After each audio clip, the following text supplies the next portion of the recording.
I'm Nick Westergaard, and this is On Brand, helping you tell your story.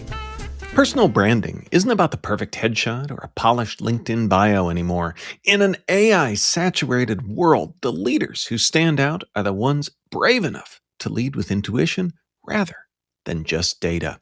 Elizabeth Rosenberg is helping the C-suite find their unfiltered voice and reclaim their spiritual health before they hit a wall.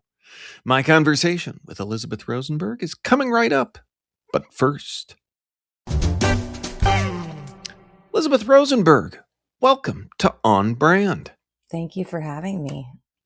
I am excited to chat. You know, we talked about the perfect LinkedIn and everything else there in the introduction. And one thing that I love about your LinkedIn is among your, I think you know where I'm going with this, among your various roles, you have a woman in her 40s eating all of the protein.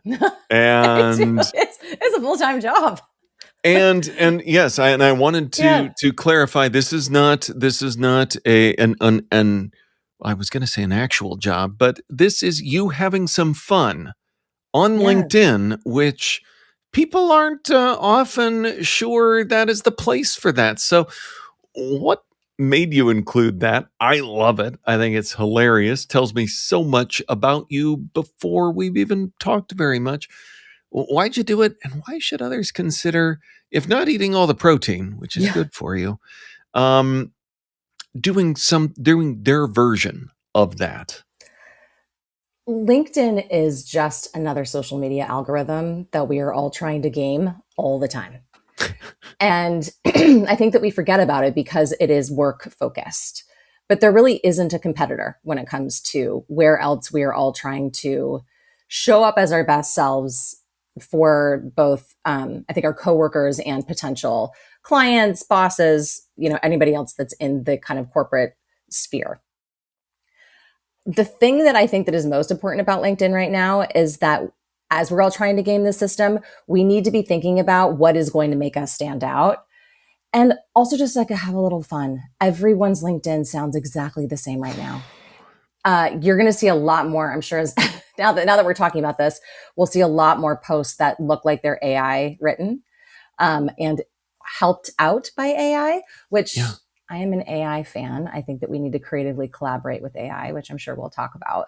But having it just do all of our work for us is not fun. So in 2026, my word of the year was kind of unhinged. And I was like, let's just have a little fun with some things and see what happens. And I think that when you can put a personal story out in the world, when you're building your personal brand, that's when you connect with everybody that you actually want to connect with.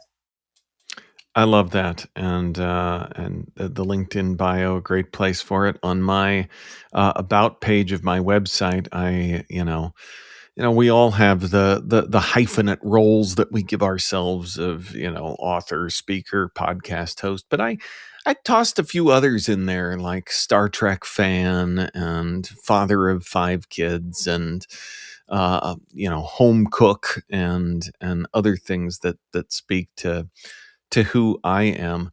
And you talked about AI and that, of course, being artificial intelligence, but you talk about intuitive intelligence. And one thing I'm curious about is because I feel like whenever we talk about AI, everybody always says, don't worry, because the human skills are going to be important. And then it leaves people thinking, well, what are those human skills?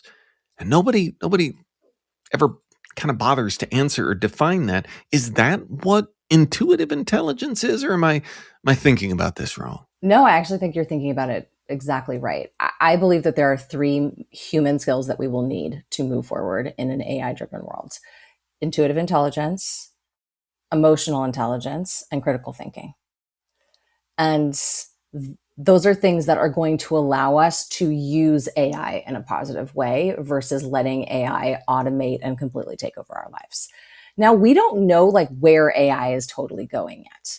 It's very similar to when the internet was created. Or, when I first started working, we just started using the email. And there were some people that were like, I do not want to use email. I was like, okay, well, I'm going to communicate with email, and my message is going to get somewhere faster than it is if you send a fax or if you send a handwritten letter, right? Doesn't mean that handwritten letters are totally going away. There's a book right now called The Correspondent that's a bestseller that is all about handwritten correspondence. But I think that we need to think about, how are we powering the jobs of the future with the technology of the future next to it. So I want to back up because I love Yeah. that answer of those three things: intuitive intelligence, emotional intelligence, critical thinking. And I feel like we'd hear a list like that, and we'd nod along with it, and we kind of talk in general about those things. Obviously, we all have these, right? Right? Yeah. I mean, and like critical thinking, as an educator, I hear constantly, but no one has a real great operational definition of critical thinking. So with each one of those, if someone, beamed down from another planet and said, I don't know what those things are, what's kind of the go-to handle on differentiating those three important things? That is a great question. I don't want to say that I am the end all be all answer for them, but these are my Define it answers for humanity. them, right? I know exactly.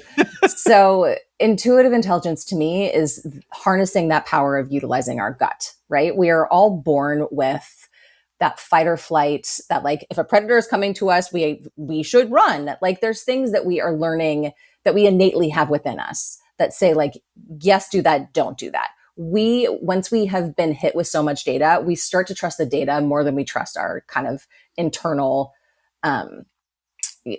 compass. Mm-hmm. So that's intuitive intelligence to me. When it comes to critical thinking, I always think about that as like street smarts.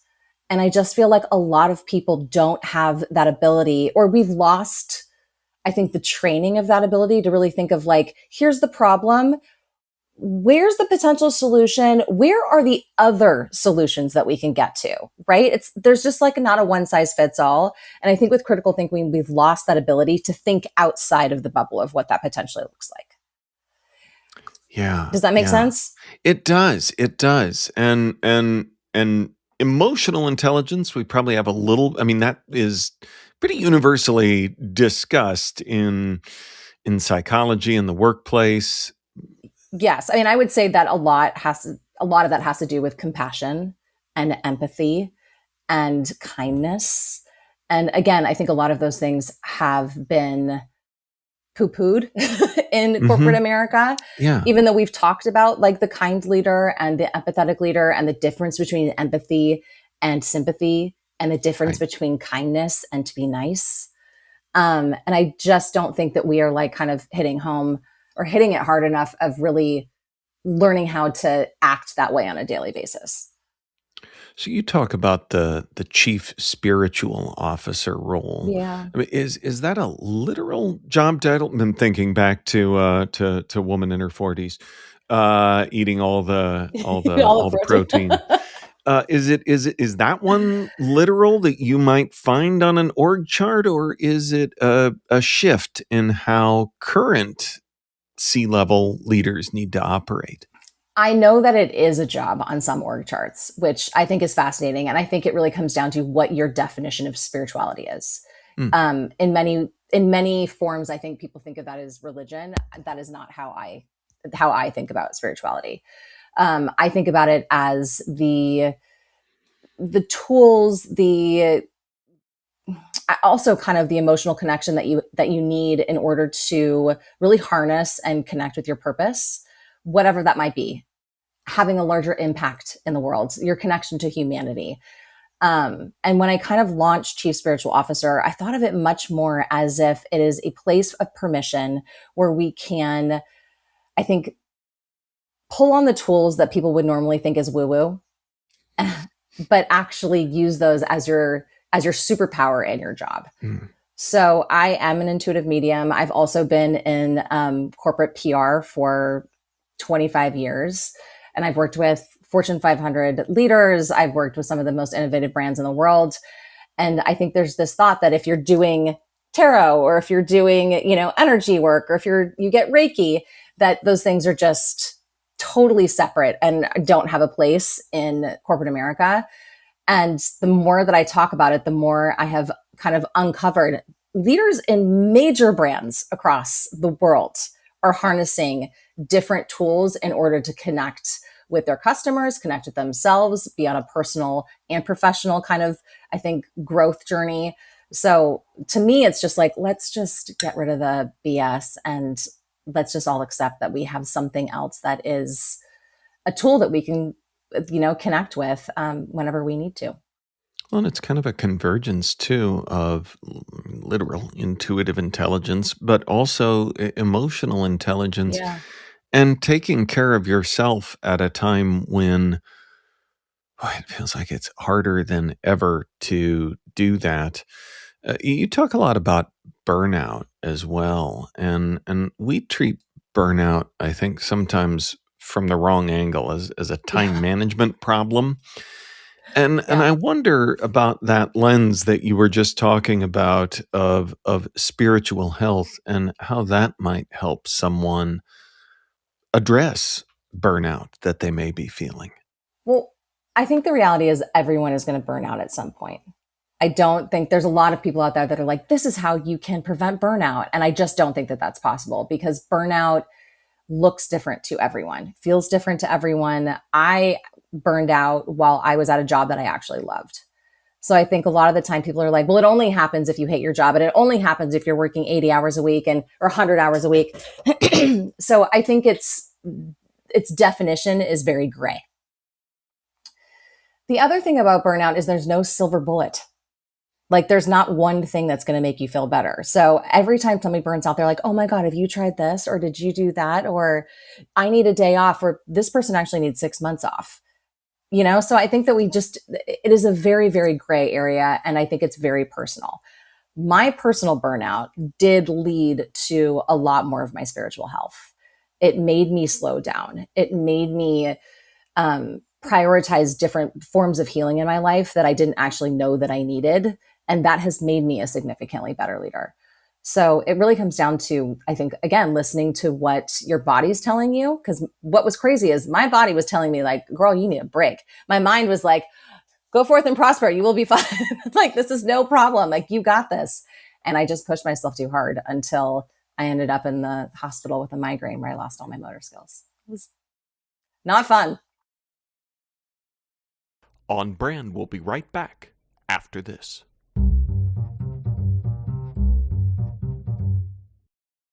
Now, back to the show.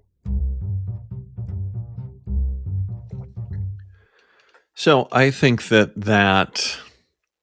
dynamic that you just talked about of burnout, that I think it's easy to stereotype, like you said, and think it's someone that doesn't like their job. And I've liked more of my jobs than I haven't in my Mm-hmm. career, and I know I have also experienced burnout Yeah. too. So that really resonates with me, and I'm sure for many out there. Another dynamic that I want to get at, because I feel like in this AI dominated world, Yeah. or certainly right now, whenever a dynamic that I observe in myself is when I talk about it, I get cranky about it. And About AI? about AI. And I Okay. wanted to come back to that because, especially when we talk about emotional intelligence, taking care of ourselves. And you said very early on, you talked about I am pro AI, I'm positive about AI. I have trouble squaring that. How do we have a healthier relationship with, because even like through the lens of burnout, I was just talking Yeah. with Ron Friedman, the author of a new book called Super Teams, and more people are using AI, but more of them are using it, getting more work done, and burning out more. So how do we look at that through a lens that I might be missing? For anybody who lived in the like early, like late 90s, early 2000s, I think we've seen this movie before where everything feels so fast, so soon, like just in your face when it comes to innovation. But when I think about where AI is going, I think the reality is it is going, it is happening. So whether we're on the train or not, it has left the station without us. I like to think of it in the positive way, as if maybe it'll cure cancer, right? I mean, like the way that it's synthesizing things is really fascinating. Now, I have concerns with my privacy when it comes to it. I have concerns with jobs that are being lost. I have concerns with copywriting issues. That is a massive, I mean, and Right. creative license. But I do also think about the positives that potentially will come out of this. I just think right now we are in so many like unregulated times where everyone is running fastest to the finish line, but we don't know where the finish line is. And there will be a lot of collateral damage around it. That is a reality. But I also want to be educated about what I'm doing. And I don't want to be the person who sat back and watched it all happen. And then 5 years later, I'm like, oh my God, now I have to learn how to do this. So, and that's just that's my personal feeling about it. Like I'm not uploading my health records and my taxes into it right now, but I am definitely using it as a creative collaborator and a writing tool. So, Right. and I think a lot of jobs are actually going to be created from it. That's a thing that I don't think that we're like totally thinking about either. Is a lot of jobs have been created from the internet. Like if you think about the amount of jobs that are in social media, whether you're an influencer, you're an editor, you're a podcaster, you're all of these things, these jobs did not exist 5, 10 years ago. So new jobs are being created every day as well. That's a really good point. And, as you talk about, the train leaving the station, I'm reminded of an academic colleague of mine, Charles Keene. We had one of those meetings recently where I feel like AI can come up and kind of just occupy the whole conversation. And Charles is a great storyteller, and I think story is a powerful tool in and of itself. And he, in the midst of kind of the conversation almost running away, brought up the story of John Henry and the steam engine. And I think we're also kind of in the middle of that. And of Yeah. course, that story is the John Henry being the steel driving man that tries to outwork the steam engine and ends up working himself to death. And I think I hear that when you talk about the train leaving the station, but I also think there's this other thing that's happening that we're kind of getting whipped up into this frenzy Oh yeah. that 100%. of just conversations around the thing that don't always feel productive, and that's I think more than I know we've been talking about burnout and feeling like working oneself to death might be that, but I feel like more so these conversations about the thing are sort of unproductive and almost our version of John Henry And that's where working. I tell all my clients, I'm like, get off your phone. Do you know what I mean? Like, and also the best advice I could give anybody in terms of LinkedIn or your personal brand or anything that you're doing is just because you're a thought leader doesn't mean we need your thoughts on everything. Like stay in your lane. And there's a lot of lanes that we can create and stay in. But I like the idea of leaning into curiosity. I like the idea of leaning into creativity and connection.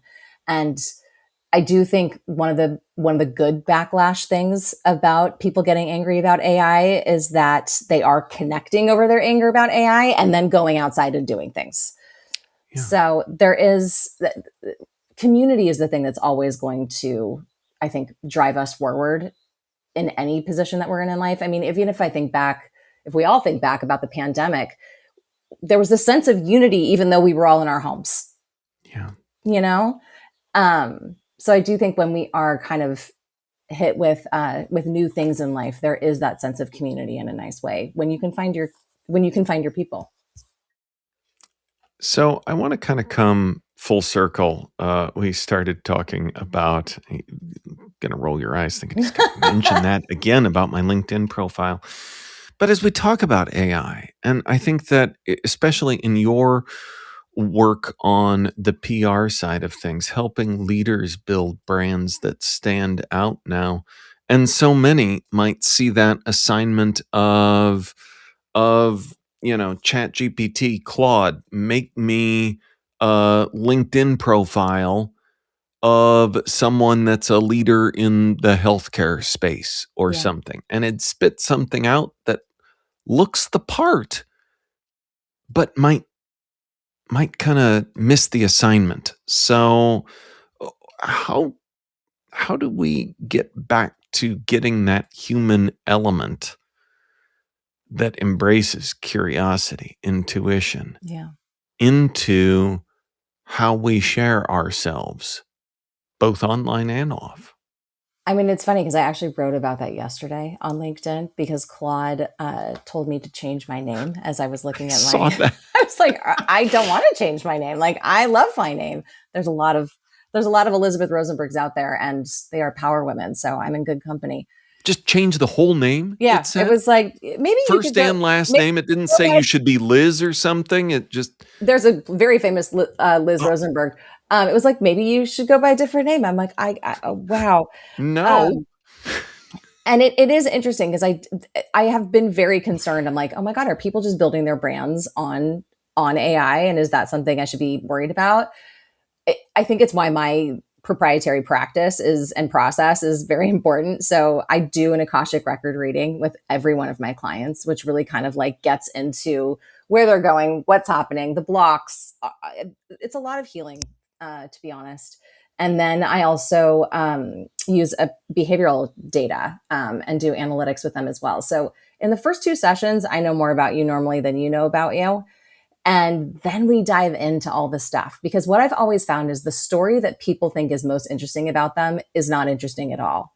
And the thing that they're always like, I don't know, I don't really want to talk about that. That's the thing that is like, why don't you want to talk about that? That's fascinating. Like, let's think about like, where do we go from here? And I've also always found that your brand stems so much from who you were as a child. So I'm a twin. And we're fraternal. We're very, very different. But my mom always said that I was like the spokesperson of the two of us. So it is no shock to anyone that I would go into PR. I have been PRing since I was a child. And I've got a good friend who her parents got divorced very early on, and she was a mediator between the two. She's in HR. And it's like, oh, you were in human resources as a child. So I think a lot of the time that brand itself is the brand you innately are, but we forget who that is because the norms of corporate media or the corporate America have taught us this is how you need to show up. You need to be the CEO, you need to be the blank, blank, blank. And that's just it's not an interesting story to tell. There's not a human connection that's being made that way. We're going to get to my signature question, which you talked Yeah. about and earlier, and paid me a nice compliment of being a podcast host. But I'd say ever the podcast host, and I can't think of how that ladders back to my childhood yet. But um, I think I love that point about who we were as a kid. And here I am trying to like reformat that into a question because someone might think, what was the childhood skill? And I guess maybe if I were to build a prompt around that, it would almost be, what skill or role from childhood do you find yourself still practicing today? And because that, is a way that you might get at that too. And Yeah. I'm thinking out loud and making workshop prompts for myself and my students out of your wisdom. But the Awesome. question that I've smiled many times during our conversation. It is now my turn, Elizabeth Rosenberg, no name change required, to ask you for a brand that has made you smile recently. And again, I'm going to give you another compliment. I love this question. I just think it is like, it is Seems like I'm very, trolling now because I no, brought up it's our just, office. it's very Elizabeth thoughtful. paid me a compliment earlier, and I think you should all know that, Yeah. even though it wasn't on the air. It's a very thoughtful question. The brand that I am loving right now that's making me smile is called Alloy. And we're going to bring ourselves full circle. So as we talk about a woman in her 40s who needs to eat all the protein, Alloy is a menopause driven brand for women who are perimenopausal and menopausal. And there is a massive shortage right now of estrogen patches. And that is a huge problem for women who are in this stage in life who have been on HRT and can no longer have access to the prescriptions that they need. So Alloy does everything from HRT to an amazing kind of like estrogen cream that goes on your face to keep you young. So I'm a huge fan of really innovative health brands that women are building in that perimenopausal menopause industry and space. That is awesome. And like I said, I love learning about new brands. That's one of my favorite byproducts of this question is to hear brands that I haven't heard of that are doing amazing things as well. I was going to say, I'm probably the first. I told you I was going to be the first person to. You are, and we're 600 and some episodes into this, and every now and then someone says that, and it's like, no, actually, that's come up before. Yeah, Alloy has not come up before, so awesome. I'm excited to learn. Speaking of learning, where can we send folks to learn more about who you are and what you do? Yeah. thegoodadvicecompany.com is the best place to start. I've got a great FAQ page that really dives down into questions about the Akashic Records, everything there is to know about personal branding, my process, a little bit more about me. And then LinkedIn is where I have a little fun too. Awesome. Well, we will link up to all of that in our show notes, which folks can find at onbrandpodcast.com. Elizabeth Rosenberg, thanks for being on brand with us. Thanks for having me. On Brand is part of the Marketing Podcast Network. If you like what you're hearing, if we've made you smile, you can always listen free on Spotify, Apple Podcasts, or whatever your favorite platform may be. And please take a moment and rate and review the podcast to help others find the show. Until next week, I'm Nick Westergaard, and I'll see you on the internet.